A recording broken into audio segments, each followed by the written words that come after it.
Edad, numero lang yan. At my age, I've only been getting stronger. You see, I've built for more. More intensity to stay in shape. More energy for new experiences. More endurance to reach greater heights. And more passion in doing what I love. These days, I live for more. Sante Barley. Mahalagang paalala, ang Santi Barley ay hindi gamot at hindi dapat gamitin panggamot sa anumang uri ng sakit. Dito po sa podcast na to, we'll be talking about suicide and mental health. Kung kayo po ay may pinagdadaanan, may mga numbers po tayong pwedeng tawagan. Pwede tayo tumawag sa National Center for Mental Health Crisis Hotline 1553 at may cellphone po sila 0917-899-8727.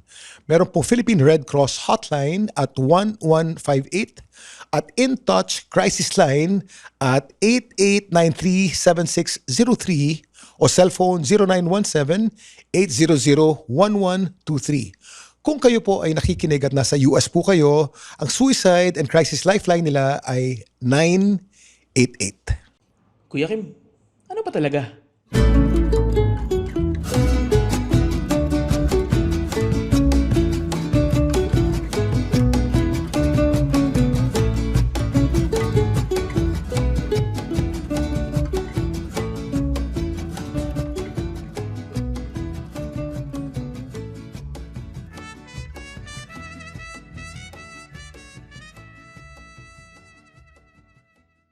Magandang araw sa inyong lahat. Welcome to Ano Ba Talaga with Kuya Kim. Dito po sa podcast na to, we talk about anything under the sun. Pwede tayong ma-inspire dito, pwede tayong matawa rito, pwede tayong maiyak dito. Basta dapat lagi tayong may audience takeaway. Napakarami nating guest dito sa podcast na ito. Yung ilan masaya, yung ilan inspiring. Pero alam niyo naman po ang pinagdaanan po ni Kuya Kim at ng aking pamilya. At napakasariwa pa po nito. It's only been about 3 weeks now since my eman passed away. And itong podcast natin ngayon ay makakatulong hindi lamang sa akin, kundi sa lahat ng mga nakikinig sa atin na may pinagdadaanan.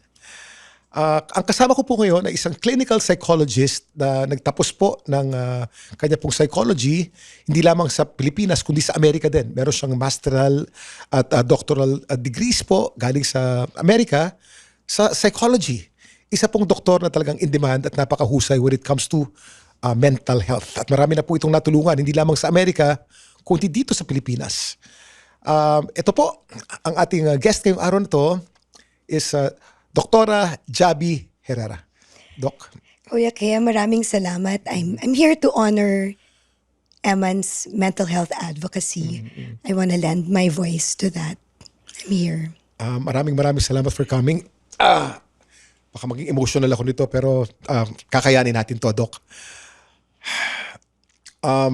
Meron pong crisis ng mental health ngayon. Napakaraming mga bata ang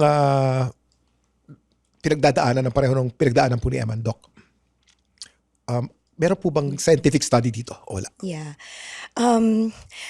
Kuya Kim, alam mo, maraming mga studies ang importanteng maging aware tayo. No? Una, a recent research ng Harvard Medical Center, and I think may partnership sila with another Australian institution, is last 2023, this research showed 1 out of 2 people in the world globally will experience or have a mental health diagnosis within their lifetime before age 75. 1 out of 2 people? 1 out of 2. So yun yung lifetime, nakikita nating lifetime prevalence rate ngayon ng mental health challenges or illness, mental illness. So just really underscores the reality na this is an everyday reality. Mental health is a human reality, no? It needs to be a mainstream part of our conversation. Pag sinabi niyo po bang mental health, ibig sabihin meron ng mga suicidal ideations kaagad?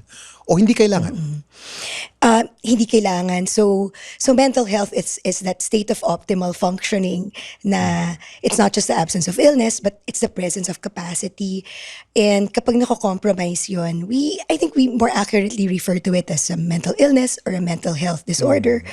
And it's a spectrum. It can start with feelings of low self-esteem, problems with self-worth, perfectionism, or kung minsan naman it's anxiety, worrying, na parang medyo overestimate natin yung danger or yung problems. So when it becomes more severe, it can include suicidality. Pag sinabi yung severe, ibig sabihin ba dito ay pag hindi ka na makafunction sa trabaho mo? Kasi kung marami sa atin, dumadaan naman sa anxiety, sa stress, pero nakaka-function pa rin tayo. When does it start becoming a problem, Doc? Oo, ang ganda ng question na yan kasi yes, sometimes it impairs our functioning. So nakikita natin yung problems with work performance or school functioning, no? Kung mga estudyante naghihirapan to cope with school or biglang nang iiba yung performance. Pero kasi kung minsan, it's not always a telltale sign. Kasi there are very high functioning, very competent people who might also be suffering from mental health problems. Pero kinakaya. Kumbaga, they try to override their difficulties or their vulnerabilities by trying to be busy or by trying to be productive. Ito ba bang paraan ng pag-cope? Kasi Gen X po tayo eh. At ang turo sa atin, pagka tayo ay nasistress o tayo ay nadidepress, ipagpag mo lang yan.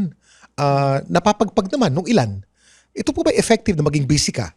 At huwag masyadong pagtuunan ng pansin yung anxiety mo at yung depression mo.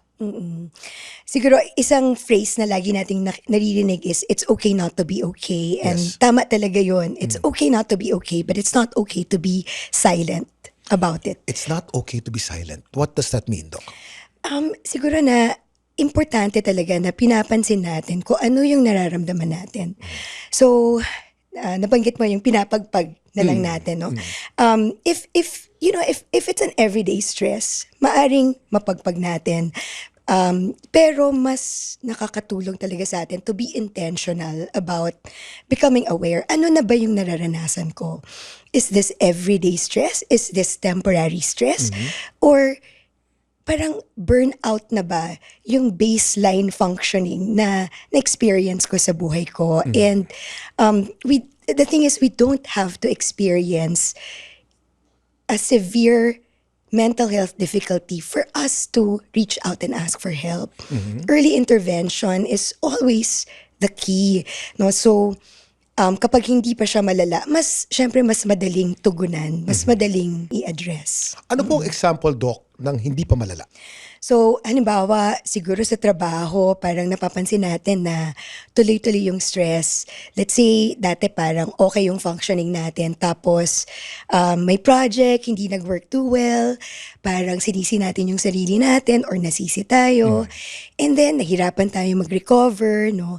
So, siguro, yung experience of, ay, na-disappoint ako or may mga na-disappoint sa akin, maaring that could be the beginning of something, no? So that could be a time to reach out, ask for support.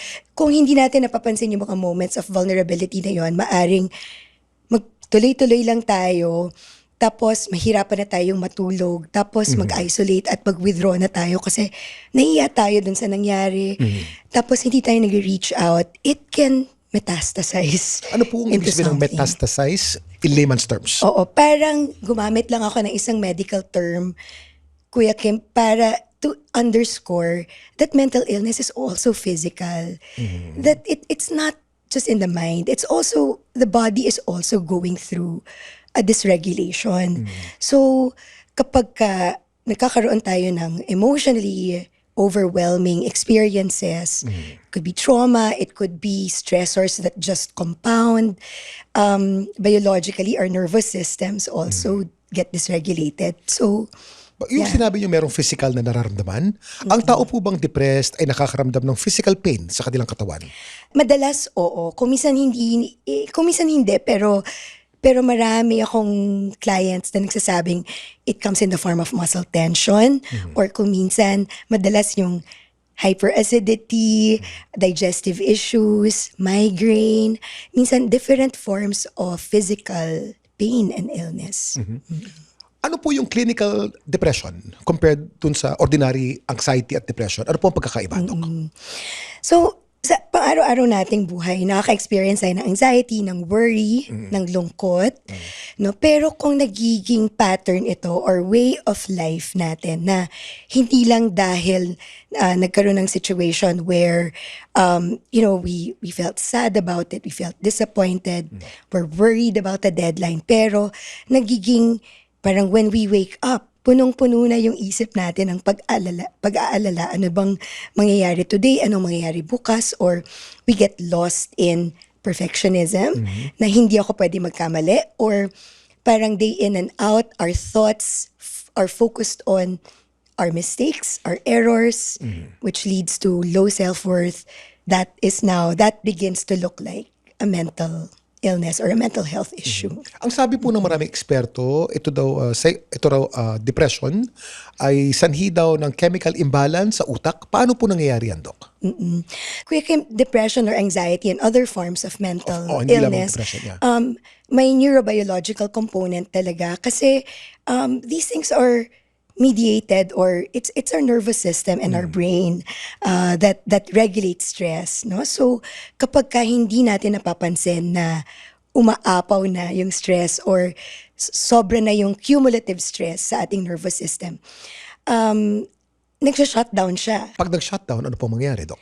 So pag nag-shutdown, so una kasi ang nangyayari, napupunta siya dun sa fight-flight, no? So from being in the flow state of calm and safe and connected, napupunta tayo dun sa fight-flight na napupuno ng takot o napupuno ng galit and frustration. And kapag matagal tayong nandun sa state na yon of anxious, worried, hurt, frustrated, nauubos yung energy natin kasi it requires energy from the body to be in that state. Para siyang, it's like any animal na napapagod trying to protect or defend itself. So at some point that we lose that energy, the nervous system goes into a shutdown state, and that begins to reflect in the way we think, and in the way we also in the way we regulate our emotions. Kailan po pumapasok yung suicidal ideation? Yeah. O yung biglang, yung papasok na lang sa utak na siguro gusto ko nang mamatay. Kailan po papasok yan? Madalas, Kuya Kim, doon na yon sa shutdown state, no? So, from flow, napupunta tayo sa fight-flight, and then napupunta tayo doon sa freeze, na parang paralyzed. Hindi ko na alam kung anong gagawin ko kasi I'm overwhelmed, I'm confused, I'm lost, I feel hopeless and helpless.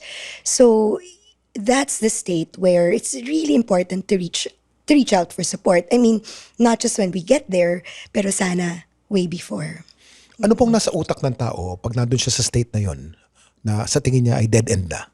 Ano pong gumagana sa utak ng isang tao? I was talking to a client this morning who also struggled with suicidality and she's finding her way out of it and healing from it. And what she was telling me this morning was that minsan in that moment of feeling lost and confused, sometimes it feels like it's stretching to forever. Na it will be a permanent state. Pero gusto ko lang din i-share na part of what's beautiful about her journey is nakita niya na wait, it's an impermanent state. Kailangan ko lang palang lagpasan yung ngayon, yung this moment. Hindi ko kailangan ipataw sa sarili ko yung expectation that I have to have the whole future figured out. And I don't have to pin myself down to all my errors in the past. It's just this present moment, just here and now. Tatawirin ko lang to. Ano po dapat gawin ng taong nandun sa moment na yon na feeling nila ay wala na? Sino pong pwede lang tawagan pagka ganun? Yeah. So I think in this podcast, we'll be linking people to our crisis lines, or there's Hope Line, there's In Touch, there's, there are these crisis lines that would be a resource, no? Parang tumawag tayo. Pero we can also try to reach out to a safe person for support when I'm doing safety planning with people who are having these thoughts. Lagi kong tinatanong, sino yung pwede mong tawagan when you're, when you're beginning to have these thoughts, or when you're beginning to have triggers that you feel will lead to these thoughts. No, it could be a friend, it could be so I always invite them to have a safety plan partner. At saka I always make them commit to sharing the safety plan with that partner. So ang safety partner po, hindi kailangan magulang. Pwedeng kaibigan? Whoever, Pwedeng teacher? whoever you feel safe accessing in a moment of need. Yeah. Kung ang anak po ng isang magulang ay nakitaan po ng symptoms ng mental illness, ano pong unang dapat gawin ng magulang kung bata pa ito? So, una, it's really to provide a safe space for conversation. No, na napansin ko, you seem to be struggling with something. I want you to know, pwede natin itong pag-usapan.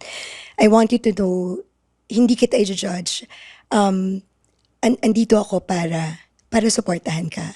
Para tulungan kang, magkaroon ng way to seek for support. Marami pong mga magulang, Doc, pagka nadidepress ang mga anak nila, sinasabi, napaka-arte mo, arte lang yan. Paano po yun? Kuya Kim, yun yung stigma na sinasabi natin. And I don't want to blame parents kasi parents are always doing their best for their kids. Part of this is also society, no? Na parang we have so many judgments about mental health problems like depression na ito ay weakness, ito ay, kakulangan. But, when someone has diabetes, when someone's going through asthma, when someone's going through, a physical illness, we don't shame them, we don't blame them. We bring them to the doctor. Tinatanong natin, anong kailangan mo? Tara, let's make sure you're okay. Let's, ask for help. Sabi po ni Emma, nung minsan nag-usap kami, Papa, you can never get well. You can never heal from mental illness, but you can always manage it. Tama po ba yan? Yes, and in some ways, yes, Kuya Kim, there are mental illnesses kasi that can be a lifetime occurrence. So, depende rin yun sa mga genetic influences, depende sa ating neurobiology. Some mental illnesses could be a lifetime. Lalo na kung may mga neurodevelopmental issues katulad ng ADHD or autism. Maraming mga mental health issues na comorbid or co-occurring with that. Si Eman kasi is diagnosed as merong ADHD, kaya niya sinabi pala yun, because she has ADHD. Yes. Doc, napakalalim po ng usapan sa mental illnesses at mental health. Ano-ano po ang pinaka-common na mental illnesses, Doc? Depression and anxiety. Depression and anxiety. Ano po yun? Yeah. So depression, yung some of the symptoms that people might experience would be yung low self-worth, yung feeling mo parang wala kang magawang tama, the feeling that you're always doubting yourself. Pero meron din siyang physiological components like loss of appetite, difficulty with sleep.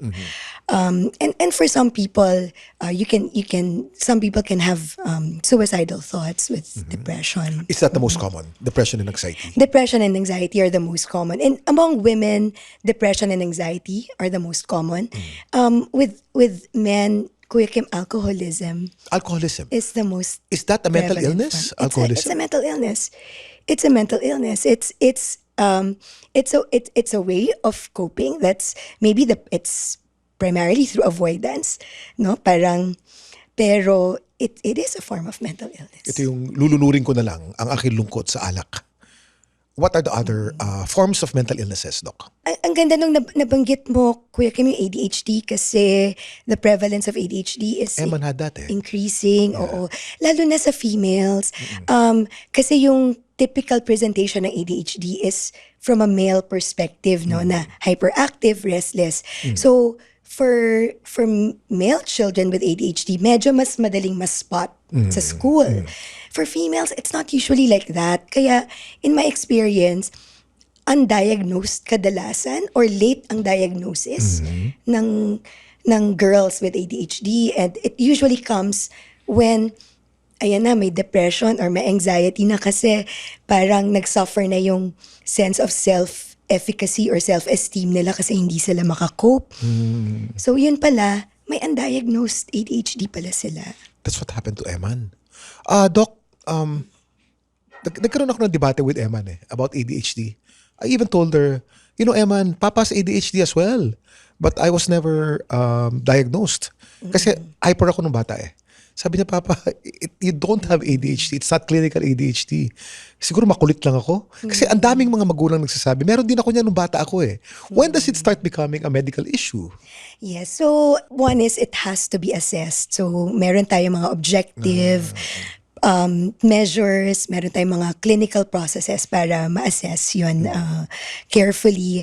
Pero madalas din kasi Kuya Kim na genetic din. So, madalas in my clinical practice, parents tend to like retrospectively, oh my gosh, meron yata ako pero hindi lang na-detect at that time. Yan ang debate ko palagi kay Eman Sinasabi ko, your papa was the same. I also had ADHD. My teachers always called me makulit, hyper, but I was high functioning.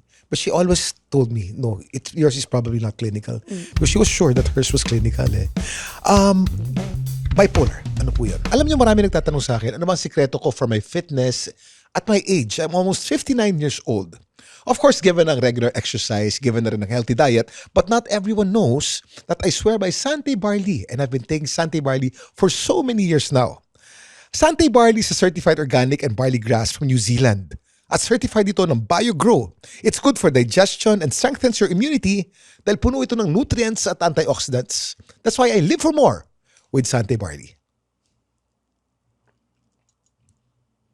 Yung depressive or major depressive disorder kasi parang it's more of the low feeling, feeling low, the feeling of being sad and depressed or irritable and angry, may iba-ibang presentation ng depression. Yung mood disorder naman, merong cycling ng mood between feeling low and what we call manic episodes, which is feeling high in a way that leads to sometimes risk-taking, impulsivity, or feeling very grandiose in a way that doesn't match reality. No, so minsan may cycling with bipolar. There's a cycling between these episodes. Cycling meaning tataas muna tapos babagsak. Yes. I remember in one of the episodes of Eman, in one of the accidents, no, Doc, she was so happy that night. And she was so happy. This was during the pandemic. At sabi namin ni Mrs., ang saya-saya niya. Sobra. And then the next day, the accident happened. Nangyari na. Yung hindi naman natuloy. No? This was maybe 6 years ago. Ayun yung sinasabi niyo na merong manic happiness and then yung bagsak niya ay depression. Ng todo-todo. Does this apply to all forms of being bipolar? Alam ko merong types din ng bipolar. There are different types of bipolar disorders and meron tayong mas malalang manic episodes or mas severe na manic episodes where the impulsivity or the risk-taking can, have very big consequences. Merong mas hypomanic na it's kind of more subtle, but it can still cause a lot of dysfunction. And then merong rapid cycling na parang minsan ang hirap makita ng delineations ng episodes kasi ang bilis ng pagbabago. Ano pang mga other forms ng mental illnesses, Doc? Other types of mental illnesses? So meron din tayong trauma, PTSD or post-traumatic stress disorder. Isa rin tong common form of mental illness. So when traumatic experiences are, become overwhelming kasi these are overwhelming to the nervous system. So it can lead to constant, fight-flight states na parang we're constantly anxious, we're always feeling unsafe. So kung hindi tayo, if we're not in our safe zone, it means laging activated yung brain. It's always kind of predicting or estimating there's danger that's gonna happen, and it's very hard to function when we're experiencing that. Doc, ang social media ba ay masama sa mental health? I mean, inherently, I think in some ways, social media can also be a vehicle for connection and community.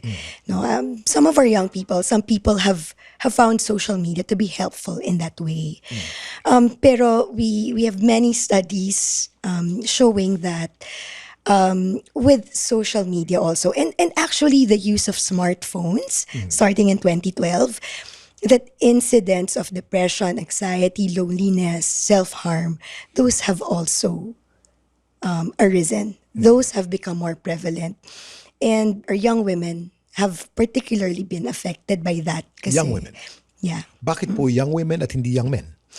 In social media, kasi the pressure for girls, for young women to look a certain be way, beautiful, to to be sexy, beautiful, to be sexy, to be thin. project that perfection is parang the pressure is bigger, and it's just a reflection of the pressure that sometimes that society puts on women. Dok, kung isa ka pong magulang at nagsisimula ka lang ng pamilya mo at ang mga anak mo'y bata pa, mga 3-4 years old, is there a preventive thing that they can do para hindi mangyari ang mental illness sa anak nila? Ano pong pwede nilang gawin habang bata pang anak nila? Actually, ang ganda nung question na yan, Kuya Kim, kasi our emotional systems are shaped in our early years of life. No, so minsan may mga vulnerabilities itong ating nervous system na kung minsan napapasa, 'di ba? Through genes, through the generations. Pero connection is always a very important factor in preventing mental health problems. So the importance of making our children feel validated, of like really like being present.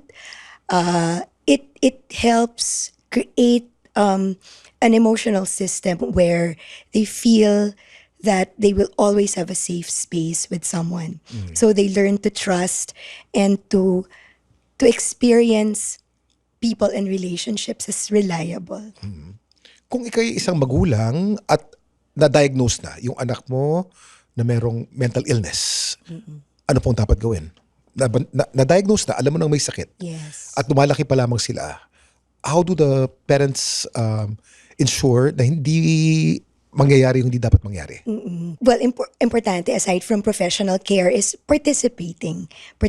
So if na-diagnose ang doctor and you're seeing a doctor, a psychologist, a psychiatrist, a therapist, alamin natin ano yung bahagi ko sa healing journey na ito. Parang what's my part? How can I support my child? How can I co-regulate with my child so that I can create a space for them where when they're, we can create routines that build on their resilience in their everyday life, no? Building those structures of support, moment by moment. Ang mental illness daw ay nadadaan sa gamot. Pwede kang uminom ng gamot at titino ang iyong pag-iisip. Ano po ang tingin po ninyo dyan? Yeah, so I'm a psychologist, I do not medicate. No, hindi ako medical doctor like a psychiatrist who provides that kind of intervention. But I work closely with a lot of psychiatrists kasi there are many mental illnesses which require, because it's a neurobiological condition, there are many mental health issues that require medication in order to stabilize those conditions. Pero I believe behavior is also medicine, Kuya Kim. So along with medication, what we do, what we practice, the connections that we make can all be part of that healing process. Barkada. Hindi, minsan kasi kadalasan na magulang hindi natin mapili kung sino ang mga pwedeng maging barkada ng anak natin. Gaano kalakas ang impluwensya ng barkada sa mental health ng ating mga anak? Yeah, pagdating sa teen years, alam natin na napakalakas ng influence ng barkada. Kasi the brain of a teenager changes very dramatically during the adolescent years. So, nag-orient siya towards peers more than parents. Bahagi talaga yun. At, pero hindi nangangahulugan na wala ng lugar ang parents sa buhay ng teenager. So, important pa rin that we really get to spend time with, with our teens, kahit na minsan parang nagkukulong lang sila sa kwarto or minsan parang laging barkada yung kasama. Parang palagi yata. Oo. Oo. Importante pa rin na matanong natin, anong gusto mong gawin? What can we do together? No? Ano yung ma-enjoy natin pareho para meron tayong moments of connection? Ang sabi po ng mga kaibigan kong mga religious, ang taong depressed ay kulang sa pananampalataya at kulang sa koneksyon sa Diyos. What can you say about that? Spirituality, even from research studies, is a resilience factor. So the belief in God, in a greater good, whether it's God in religious terms or in other ways, that kind of transcendent belief tends to be a source of resilience.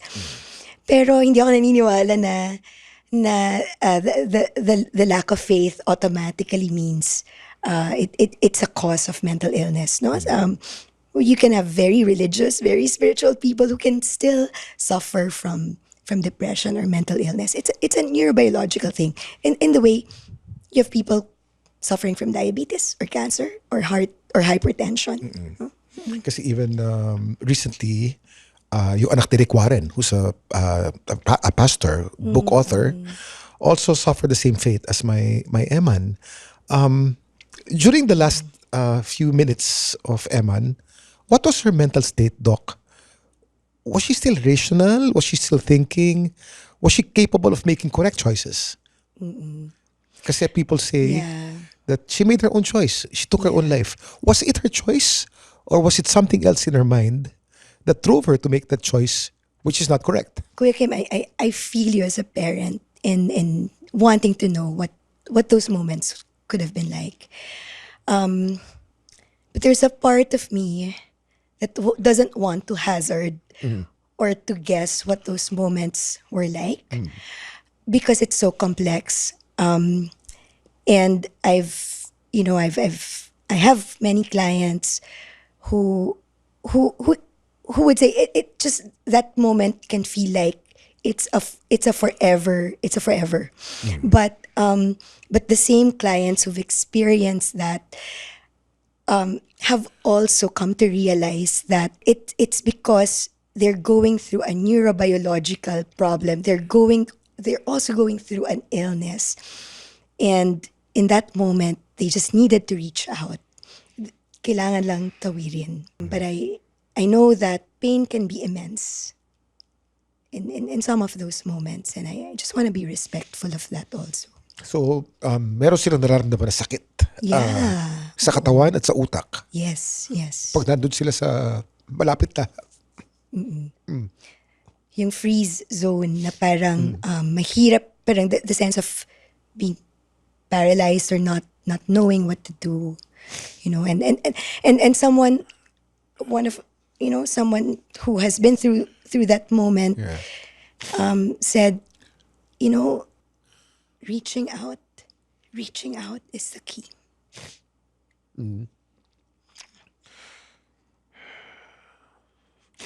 Anong advice mo, Doc?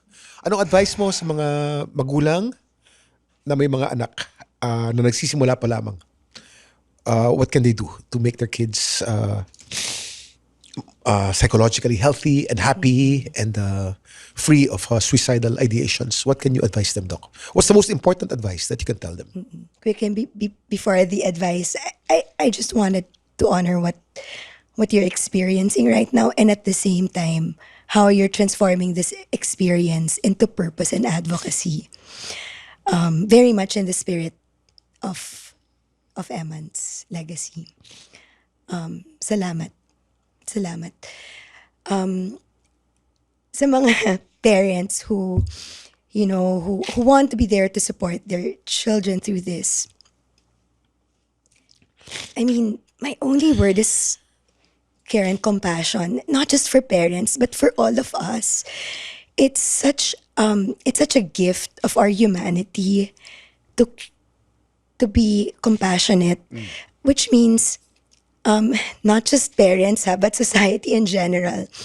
Let's be careful not to judge. Let's be careful not to blame. Let's be careful not to criticize when someone is in a moment of struggling with their mental health. let's offer a space to say, ang hirap siguro ng sitwasyon mo, ang hirap ng pinagdadaanan mo, and hindi ko siguro naiintindihan lahat, pero nandito ako para sa'yo. That sense of safety and compassion, for most people, that human moment is just what they need. Okay, Doc. Is there a right way to grieve, Doc? I'm in grief. Ako po ay Of course. 3 linggo pa lamang. Minsan okay ako at minsan hindi naman ako okay. Kanina okay ako, ngayon hindi ako okay. Para kang baliw. What is the best way to grieve, Doc, in your experience as a psychologist? There are as many ways to grieve as there are many people in this world. We have our own unique process, and if there's one best way to grieve, it's to respect who we are. Pakinggan kung ano yung pangangailangan natin, and that would be my invitation to you and to others who are grieving. Grief is a part of many people's lives. Pakinggan natin yung sarili natin. Kailangan ko ba magpahinga? Kailangan ko ba to surround myself with people who make me safe? Kailangan ko bang mag-set ng boundaries or limits on things where I feel like it's too much pressure, it's too much demand? Do I need to be in nature? One of the things that have helped me grieve something in the past unexpectedly is a hiking trip where I was for 7 days in nature. That could be a form of grieving, but grief doesn't, it can come at different times. That's okay. It's okay. It's a journey talaga. Parang mahirap yata yung Pasko. Because you're so used to being together That's true. during Christmas. That's true. Doctors study that most people who commit suicide are men. Tama o hindi tama? I think women make more attempts, more fatalities in men because of the methods they use. Tama ba, Doc, na may epidemic ngayon ng suicides sa mga bata? Quick, pasensya, I don't have the specific statistics, The pero data, because you're a doctor. Yeah. pero something I've recently encountered in the Philippines is that in the Philippines, our suicide statistics, it tends to be lower than the global statistics. Pero it's possible it's because it's underreported or hindi accurate yung reporting, no? In some studies, parang in the recent years, parang medyo may decline sa prevalence. So I think it's important to notice those good things. But with suicide kasi, every number counts eh.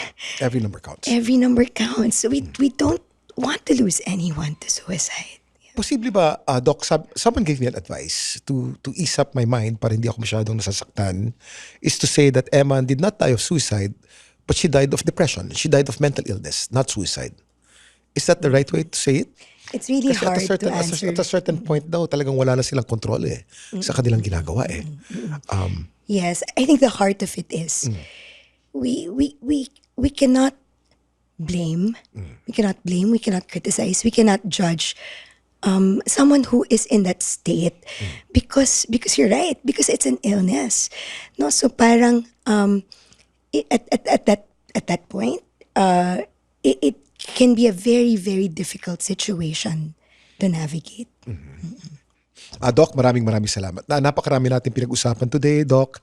And I'd like to apologize that I got a little bit emotional at one point because napakahirap, Doc, because 3 linggo pa lamang. I actually don't know what's gonna happen in a month or two, but I'm taking it a day at a time. And you know what helps me, Doc, navigate through my grief is my faith in God. If I did not have faith, I don't know where I'm going to be.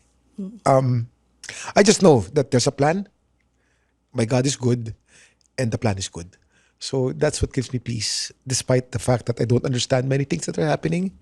At ang napakahirap, Doc, sa mamatayan ng anak ay, of course, namimiss mo yung anak mo, pero ang dami mong feelings ng what if, naisalba ko ba ang buhay ng anak ko?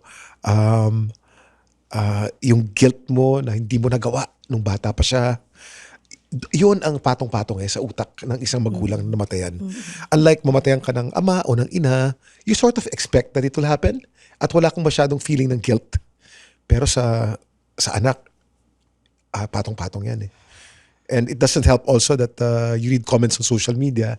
People are very judging, Doc. Masakit ang marami sa mga sinasabi. But I just take it all like God has a plan. And the plan is good. I take the pain now, but I know that in time, things will be good. Kuya Kim, my only word for that is compassion. Compassion heals. Self-compassion and the compassion that we give to each other. And hope ko rin na in social media, may mas maging compassionate tayo. Ay, nako. During the wake of Eman, napakarami kong mga nakausap na mga bata lumapit sa akin. And you know what they told me? Eman reached out to me. How did she reach out to you? She DM'd me at the time of my weakest. She was giving advice. My Eman was not well. She was pretending to be well, but she was not well. Yet she was reaching out all the time to all these kids. Hindi lamang isa. There was even a student from abroad who said that at the time that Eman did her thing, she attempted suicide as well. But she did not succeed.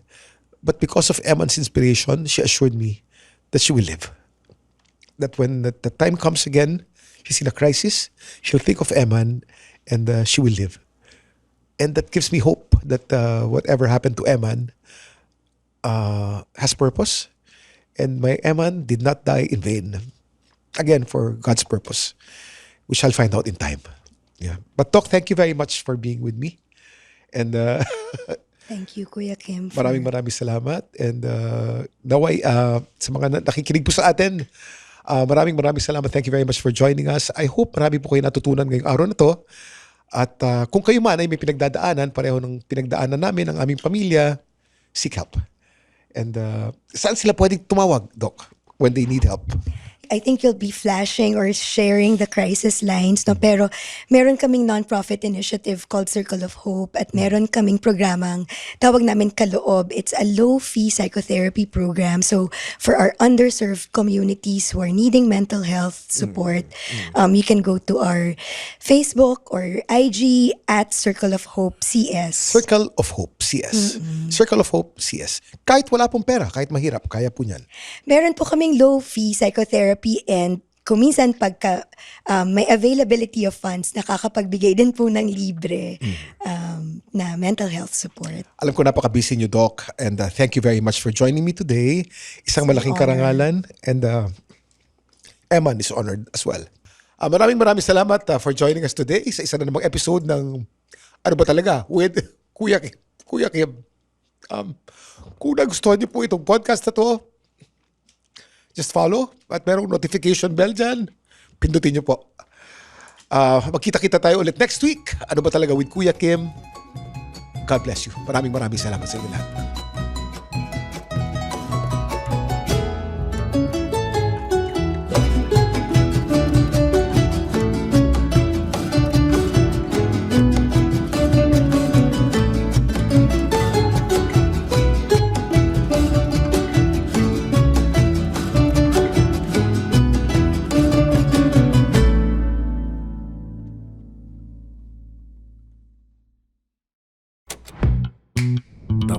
Network Entertainment. The opinions of podcast creators, hosts, and guests are not necessarily reflective of the official stance of the Pod Network Entertainment, its hosts, or other network programs. The content created by the people behind the podcast is personal and not meant to harm any religion, ethnicity, group, organization, company, or individual.